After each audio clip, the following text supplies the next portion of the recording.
দিদির বাড়ি এসে বিকেলবেলা একটু ঘুরতে বেরিয়েছিলাম। তো এখানে পাশেই একটা শিব ঠাকুরের মন্দির আছে।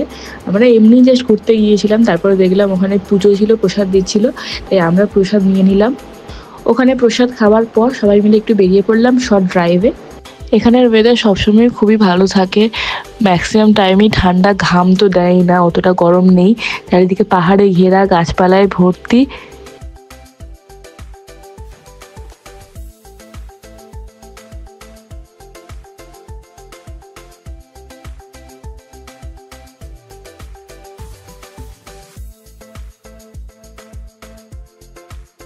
রাস্তার একটা সাইডে দাঁড়িয়ে আমরা এত সুন্দর ভিউটা এনজয় করছিলাম।